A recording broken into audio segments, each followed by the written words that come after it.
forgetting. I have to think what's important for other people to see or not. Do you have a speaking goal? Let me hear yours, please. Yeah, I have, sorry. After my presentation is over, I would want my audience to think that this offer is long overdue and feel comfortable selling this service to their customers. Great. So it's knowledge and feeling, and ultimately you want them to sell it. Yeah. Right. So you've got each of those components. It's thinking, feeling, and doing. Great. Perfect speaking purpose. Can we just round out this part of the table, Satish? Yeah. After my presentation is over, I want my audience to understand the CUDA tools roadmap for the upcoming year or two, and then start using what we give this year.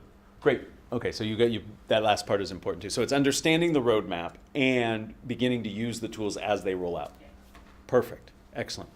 For the benefits piece of the new employee orientation, what is your speaking purpose, please?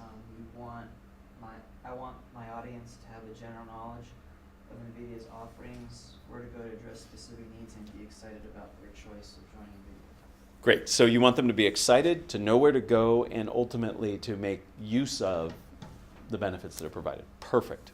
Very good. So you see that you've got a thought, you've got a feeling, and you've got an action. And those are very important. And that's how you must then, in the structure of your presentation, make sure that you give them the tools to accomplish all of those. Okay, so you have to think about how do they accomplish it. So the very first step in the process is really interrogating your audience, figuring out who they are and the context information.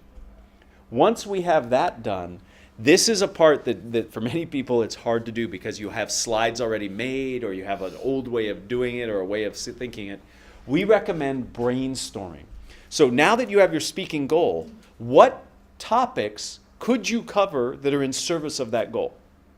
So what are the different topics that you have? So we literally brainstorm. So if you flip that sheet of paper over, back of the sheet brainstorming, there's nothing there yet, but you're going to put stuff there. Brainstorm all the possible topics that you might cover. And we like brainstorming so you can draw all over it. It doesn't have to be a linear thought process. And again, you're not thinking about here's what are the slides I already have. I would like for each of you to come up with 5 to 7 content topics that might fit in serving your speaking goal.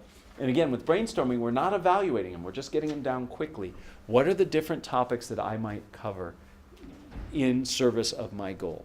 Now, these might not be topics you're currently covering. You might not address these. In your slide deck, you might not yet have put these in, which is fine. Just think of all the topics there, and then we're going to reduce the list that you've created. If you can create more than 7, awesome. That would be great. But let's shoot for 5 to 7 concepts that would fit for your topic, okay? I'll stop talking. You guys do that for about 5 minutes, and I'll come back and we'll see how we can use those.